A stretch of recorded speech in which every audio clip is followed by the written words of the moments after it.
excited to welcome to the Kelly Alexander Show a Juno-nominated diamond-selling artist who not only has a new single out, she's heading out on tour, and she's got a new album, Heavy Lifting, on the way. Amanda Marshall, thanks so much for hanging out with us. Hi, thanks for having me.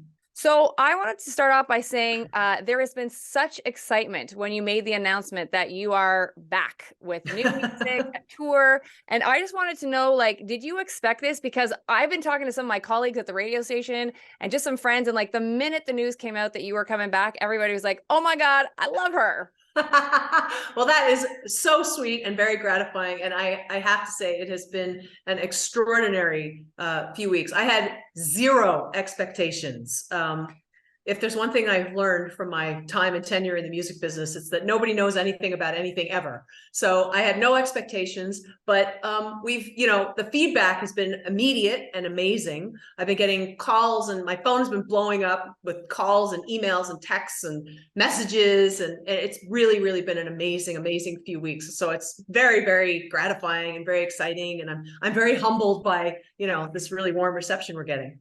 Now, I saw that my hometown here in Montreal, that your show is already sold out. So what does that mean to you? Because I know there's some other sold out shows also. There are.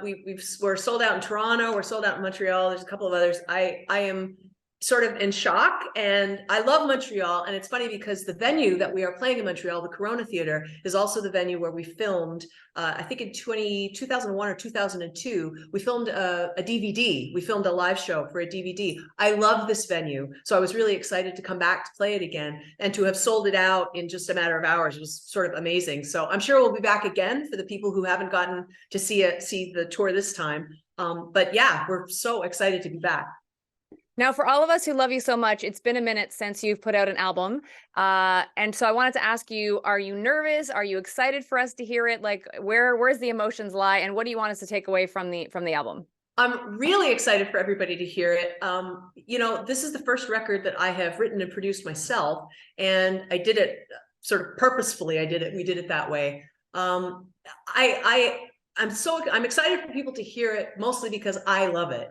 And there was considerable question sort of towards the end of this 20-year period of my absence about whether or not I was going to make music again publicly for people. I was always writing and recording. So I had this sort of stash of music that I would take out and kind of, put away and take out.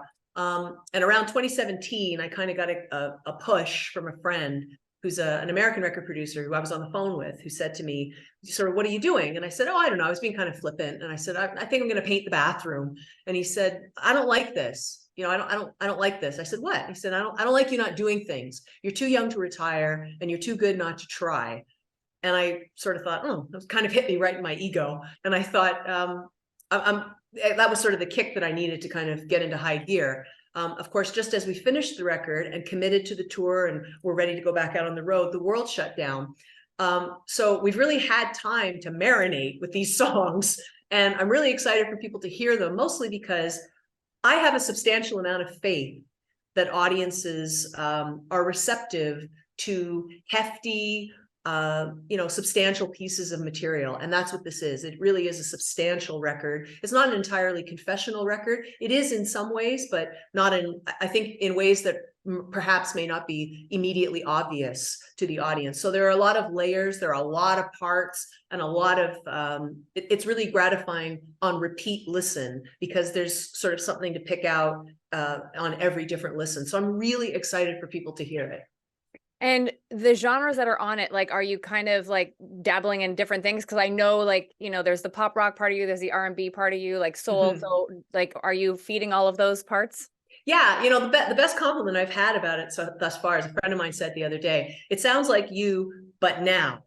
And that really made sense to me. I think that's really the highest compliment you can pay somebody, especially someone who's been away as long as I have. We're not chasing anything. We're not chasing any kind of trend. We're not. It's not a sort of an of the moment kind of pop record in that sense, but it is a timeless record. And I think it harkens back to sort of the Dark Horse Birmingham era of my recording career. The thing that made those songs special, I think, is that the approach that we took with a song like Dark Horse, which really lends itself to a country interpretation. It lends itself to a more urban interpretation, was kind of to really mesh the two together. And I think that's what I've always kind of been successful at. It's a natural place for me to be. So this record is, the first single, I Hope She Cheats, was written by Marsha Ambrosius, who is like a hardcore R&B, urban, hip hop, background songwriter. That's her background. And our interpretation of it is a much different and kind of a more kind of pop rock interpretation of it. There are other songs on the record that are very, very close to the roots of where I came up with. I came up with a lot of guitar players. Jeff Healey was a real big mentor of mine early on. And even though I'm not a guitar player myself, that stuff is really in my blood. So there's a lot of stuff on the record that is very true to kind of where I came from. Was it difficult for you to choose the single? Because I always know, like, even if you've only been gone for 2 years, it's hard to choose a single. So being gone for like 20, like, how did that go? No, it wasn't. I was certain. It's funny because I Hope She Cheats was a late addition to the record. The song was originally recorded by Marsha herself back in 2011, I think. I didn't hear it until around 2017, 2018, but I wrote the arrangement and recorded it immediately. It was just a song that spoke to me, but there was something about her lyricism, that her work as a lyricist is it's vicious and it's funny and it's really badass, but there was a levity to it that kind of acted as a catalyst for the rest of the record. And it really caused me to kind of re-examine some of the other songs that we had written. And because I wanted that to be a consistent theme throughout the record. There's a kind of a quirky, kind of funny, sarcastic, layered thing that I really wanted to have lyrically on the record. And it's there in every single song. Even the more earnest kind of interpretations are layered with little Easter eggs that people are going to pick out that are that kind of make them unique and interesting and compelling. Now, you come from a time where I believe sequencing an album was important. And like now it's a singles market. Everybody's like single, single, single. And I'm a huge fan of Janet Jackson and Jimmy Jam and Terry Lewis. And I always love how they, sequence her albums. And so I'm wondering, how was it for you to sequence this album? Like, was it a math equation for you? It's so funny that you asked me that, because we were literally just talking about that, because we just did it. We just sequenced it for production. An engineer that worked with Paul Simon that I also worked with told me once that Paul Simon was a guy who had a method. He had a specific methodology for sequencing. And I can't remember specifically what it was, but it had something to do with key changes and tempos. And it was an ascending order. Things sort of went in an ascending order. And I think Jimmy Jam and Terry Lewis worked on a similar principle. If you go back and you listen to those records, a lot of them are like the rockier kind of live off the floor stuff always falls later in the album. And the kind of more sequence, like more obvious pop stuff was usually the lighter fare was in the beginning. I don't have a specific philosophy, but it's a lot like putting together a live set. If you are a live performer and you're somebody who's done a lot of performing in front of live audiences, you develop a knack for knowing kind of when you're in that pocket, when you're in the right pocket of ascension for songs and sequencing of songs, where things fall in the set, where a mid-tempo ballad is going to be better received, where people need a break. If you've played a lot of like really, really heavy, fast rock songs, and then the audience kind of gets to catch its breath, and sequencing a record is a lot like that. So that's kind of what we did here. It's funny because there isn't really on this record a big ballad. But what I was conscious of was that moment at the end of the record that I always love, where you lie on your bedroom floor with headphones, like maybe as you're just falling asleep. And I'm always conscious of that. Like I always want there to be something on the record that is kind of a wind down period. It makes it sound like an exercise class, but that's kind of where we came from. Now, you mentioned before Dark Horse, and I wanted to ask you, because so much time has passed in how Elton John brought attention to you when he mentioned it on the Rosie Show, and I rewatched the clips, and it was so cool to see both like him say it and then you on the show a little bit later. Right. What does that mean to you in hindsight, knowing that he did that? And he was just being Elton, but he did that. Right. Well, the great thing about Elton John is he's a music lover. And I mean, and that streak has continued on, you know, for decades. He's a guy who likes to give new artists a leg up, and he will always willingly talk about what he's listening to. The funniest part about that story was that I did not know that he had done that as it was happening. I didn't, we were on the road. You know, there's one thing about touring is that you're really busy. So we were booked on the Rosie show about a week after he had done that. We were already booked to be up here on her show. And it was in anticipation of that, I think, that she asked him about it. And so about a week after that, I was sitting in a restaurant in Whistler, BC, and the maitre d' came running in, and he was just gray. And he walked up to our table and said, "Miss Marshall, there's a phone call for you." And I was like, "Who even knows I'm here? Nobody knows I'm here." And I went to take the call, and it was Elton John on the phone, alerting me that he had spoken of me on, as he put it, American television. So that was what I remembered about that encounter. And I remember talking about the music with him and talking about the song with him. His, you know, his grasp of that song and that single, and his real kind of in-depth understanding of what we had been trying to do with the record was amazing to me. That he really had taken the time to really listen to the song. He had very specific opinions about the song. It was so gratifying for somebody like that, so early, really, because I was so, you know, I was so new and nobody really knew who I was. For him to then pick up the phone and just want to have a conversation about music was just astounding to me. That's amazing. I did want to ask you too, just about your experience with Whitney Houston, because obviously so many of us are still sad that she's no longer with us. What was it like, you know, touring with her? And also, what was the biggest lesson you took away from being like around her, who had been in the business for so long?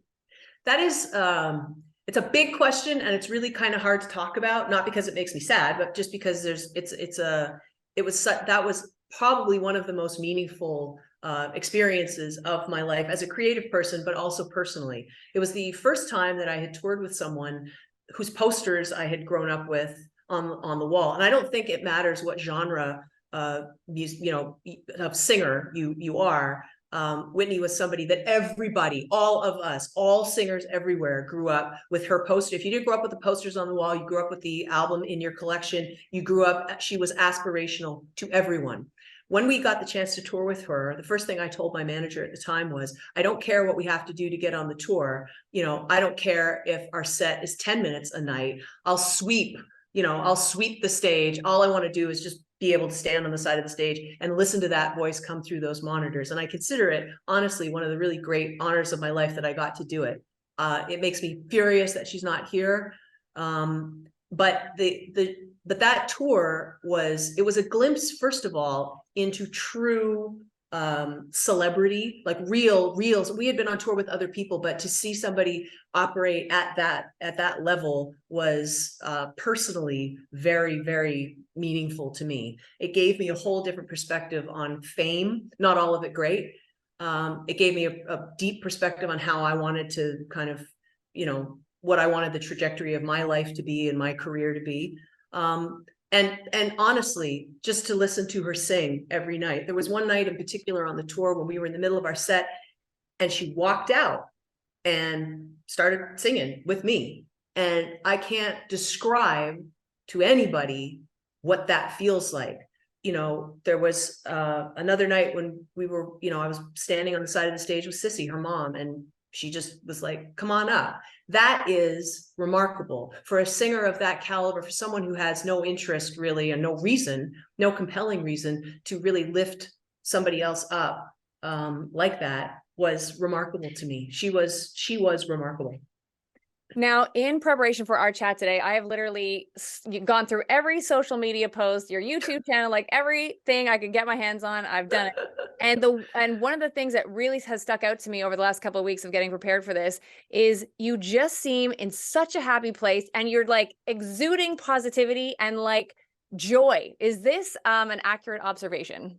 It is entirely accurate. You know, I'm somebody asked me, you know, like what does it feel like after 20 years to be doing it again? Is it like slipping back into a warm bath, or is it like getting hosed down with like freezing cold water? And it's kind of a little bit of both. I mean, this is a familiar thing to me on some level, but on another level, it's totally changed. You know, the music business has changed, the world has changed. But doing this as an adult, really, I mean, at 20, 21, 22, technically you're an adult, but really not so much. I mean, like your brain is still forming. So to be doing it as an adult now and to be able to be in control on a level that you can't, at 19 or 20, you can be surrounded by the best people in the world, but you're still developing. So to do it as an adult and to do it as a fully formed person who is sort of sure-footed and in an otherwise great place, I'm in a really great place personally. My life has really sort of taken a path that I'm truly, truly happy with. So to do something that I love in the midst of all of that is, I think probably that's what it is. I really am just really happy. And as I said, I didn't have any expectations for the record. So this is really just a bonus to be out again, touring, and to have been received this way is just overwhelming. It's really amazing. Now, you came out when social media was not a thing. Now it's a huge thing. So Amanda Marshall, what is your favorite social media platform? Oh, my favorite social. I guess I'd have to say I probably waste the most time on Instagram, like everybody else. Yeah, probably Instagram. Okay, amazing. And I just have a couple of quick questions because I don't want to keep you for too long, even though I would love to talk to you for 2 hours. But what is Amanda Marshall currently manifesting? Like currently manifesting. Oh man. This is, like right now, you can't see this, but I'm wearing my sitting down shoes. So right now, currently, I am manifesting comfortable shoes. I've developed a philosophy: track pants for every occasion and comfortable shoes. Life is otherwise too short. If you could switch places with another artist or producer for one day, who would it be and why?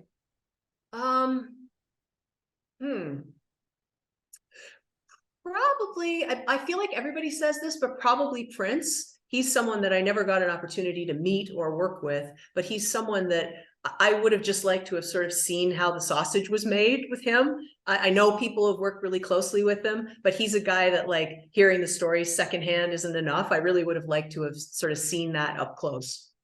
What is always in your fridge? It's always in my fridge. What is always in my fridge? Hummus. That is solid. Hummus goes with everything. What is your favorite way to procrastinate? What is my favorite way to Instagram. I'd have to say Instagram, or just generally being online, Best thing about Montreal? Best thing about Montreal, the smoked meat and the people. Yeah. Would you ever live here?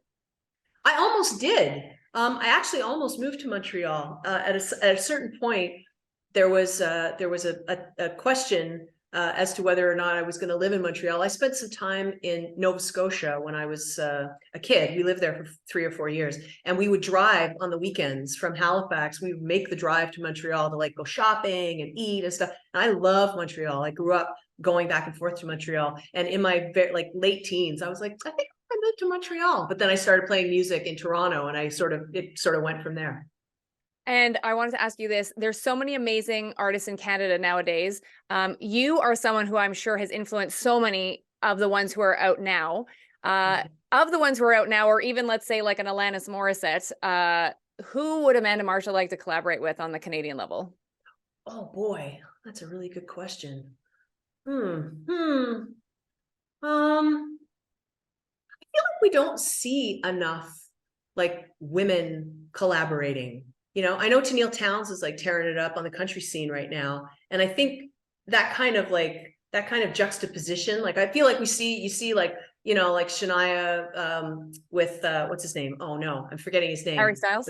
With the hat, with the country dude with the hat. Oh yeah, I know who you mean. Whose name it's going to come to me the minute we hang up here, but it'll come to me. You see a lot of, like, men and women collaborating, but, like, yeah, like, women, I think you don't see enough of it. So yeah, like somebody like Tennille Townes, I think, is really interesting. Amazing. And any message for your Montreal fans?